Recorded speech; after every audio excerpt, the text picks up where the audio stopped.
Kristaya, I know you have forgiven me, although I do not deserve it. I know my guilt is removed, and yet I'm still haunted by it.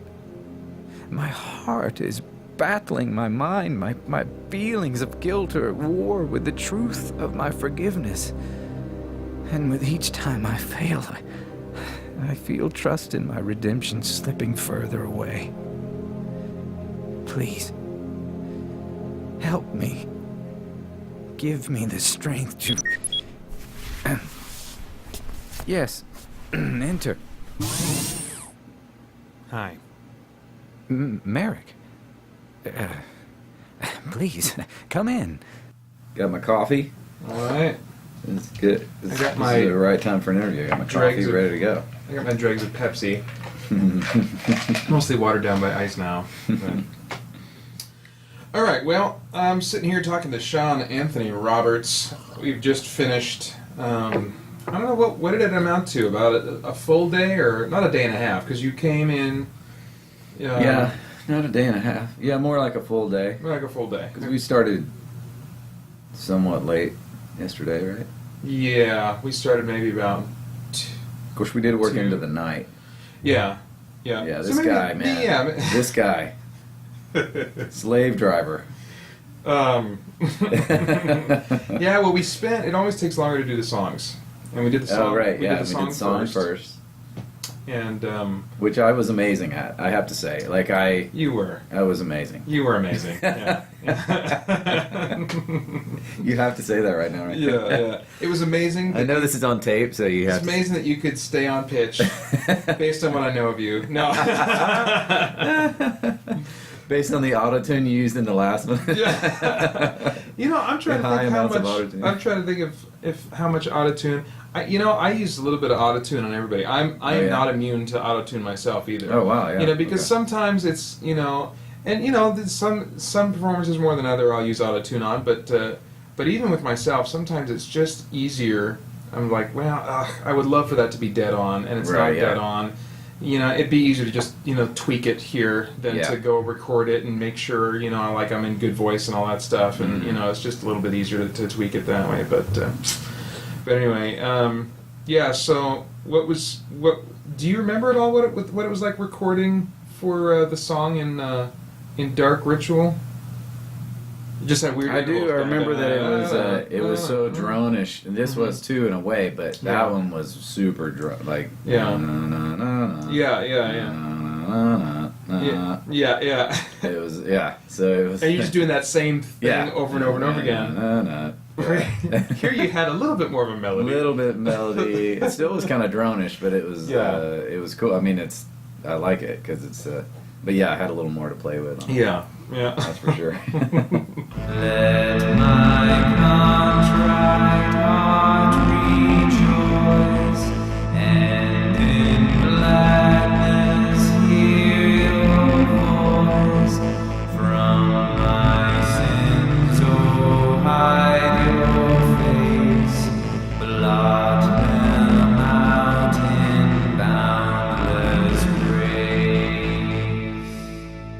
In thy mercy can there be mercy still reserved for me? Therefore me the Savior stands, shows his wounds and spreads his hands. He is love, it is his will, though he weeps, to love me still.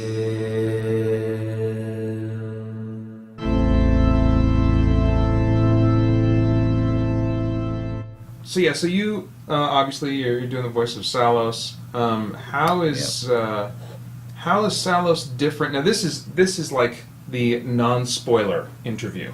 Okay. How is Saolos, having said that, different in this project compared to Dark Ritual? It's okay to spoil what happened in Dark Ritual. Oh yeah. You can, spoilers for Dark Ritual. Look out. Yeah. Well, he's in a completely different status. Mm-hmm. At least, yeah. I mean, at least early on. I mean, because he's used to be the top of the heap, and now he's a new believer. So Yeah. he's bottom of the heap. Mm-hmm. If hopefully there's not a heap, I guess, in the believer world. But come on, let's be honest. To some degree, within any organization, there's going to be some. Well, that's the key. We're not just. Yeah. Yeah, you're not just talking about believers as a whole. You're talking about a specific organization of believers that are dedicated to a specific agenda. you Right. know, Yeah. Right. And organized. for So the- now he's trying to fit in to an organization that was doing fine without him, and I don't know. They were doing fine. Well, yeah, exactly. Yeah. Well, I mean, he was a good reason why they weren't doing fine. In Dark Ritual, he's trying to bring them down, and he did a pretty good job and got close. So I think that's the biggest thing. It's just that status. So what does that change. what does that mean for his personality? Like how would you describe his personality in this one compared to Dark Ritual? Needy of love, which in a weird way was there in Dark Ritual. Mm. He just had achieved that because he had the power from the High Priestess and was and had that. So in this way, he is he is needy and I don't think I'm spoiling anything by saying he's guilt ridden by what he did Yeah. before. So there's this desperation for him. Talk about the dynamic, and this is okay. You can talk about this Okay. because that's why I'm asking you. Yeah, right. The dynamic between Saolos and Merrick, in general, Right. in this project.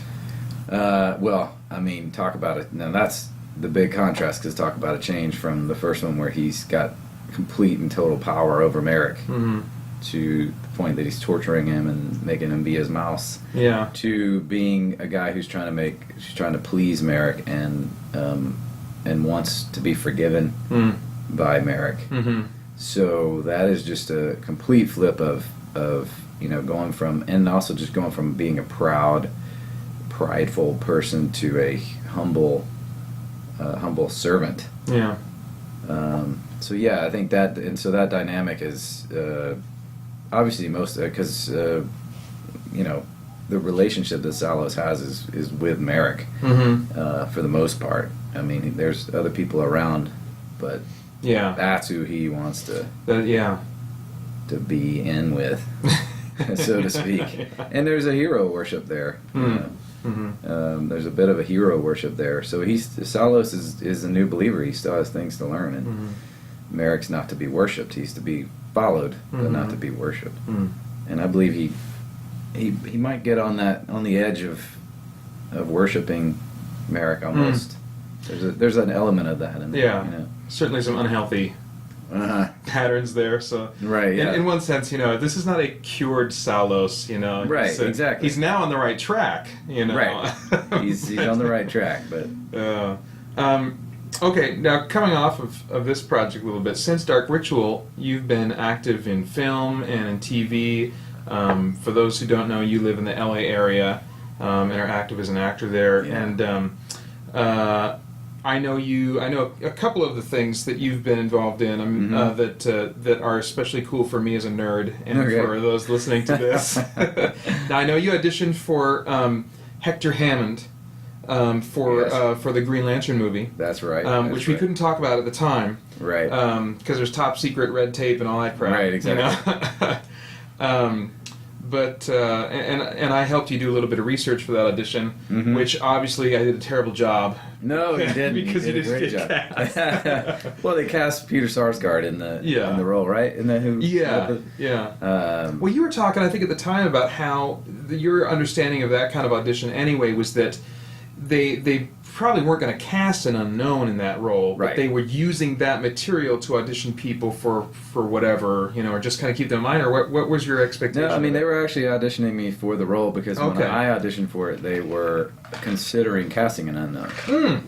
So Okay. they were in consideration for that. Yeah. What that typically means, though, is they're still not going to. They're going to go they're going to make offers to stars, and if the stars don't want the part for whatever reason, if you can't find someone for that, or you can't find the right price, then they'll have somebody Yeah. ready to go. Yeah. Because I think with these superhero movies, it's these comic book movies, there's not as much demand to have a star. Oh yeah. Like the movie is the movie is the star. Yeah. Yeah. The As is characters, evidenced by yeah. the fact that in a good portion of these, you don't have already marquee names. They might be marquee now, but Yeah. They move the movies kind of make them. yeah. You know. I mean, even Ryan Reynolds for Green Lantern. I mean, he's a big star, but he's not. He wasn't like a megastar. He's not a megastar. And yeah. same with Robert Downey Jr. I mean, he was definitely making he was in a comeback mode Right. when he did Iron Man. But when he did Iron Man, it was like kaboom, you know. Yeah, we kind of forget that he was off the map, but that's what put him on it. Certainly the case with Tobey Superstar. Maguire. You know. Oh, he did yeah, that, absolutely. you know. But did I ever tell you?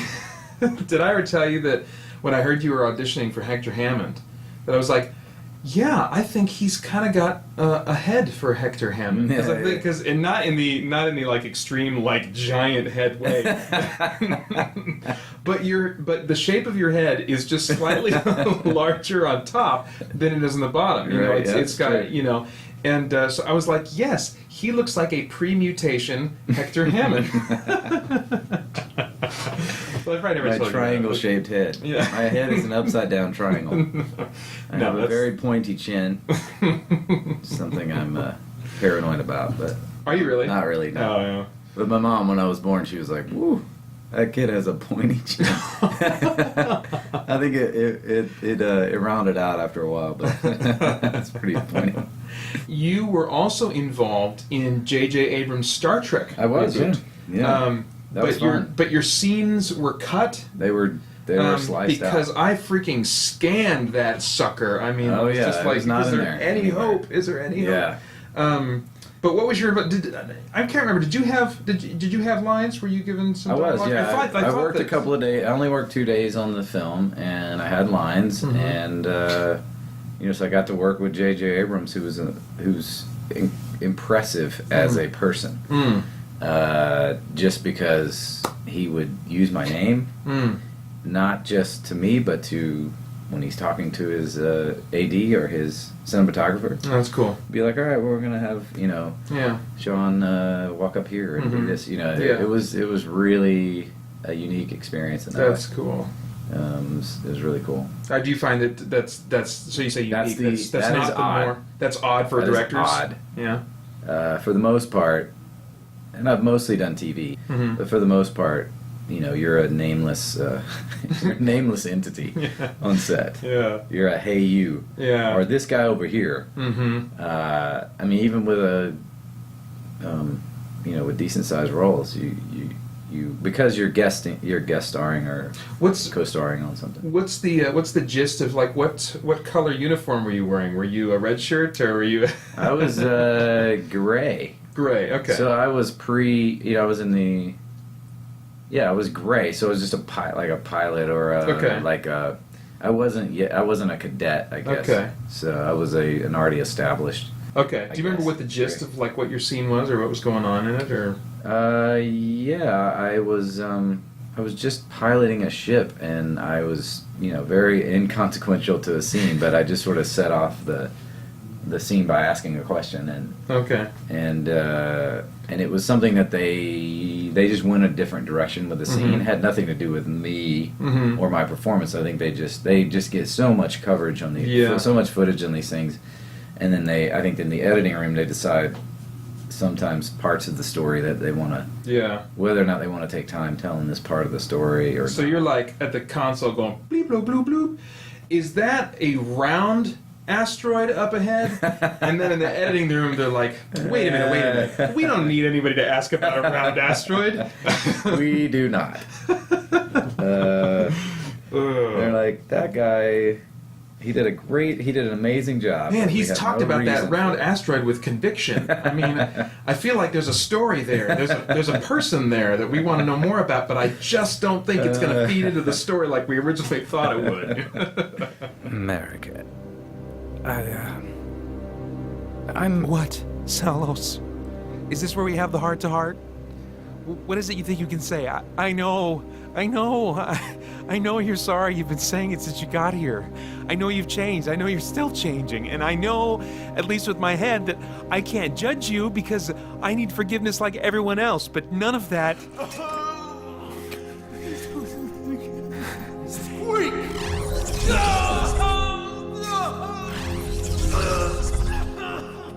But none of that changes what I see when I look at you.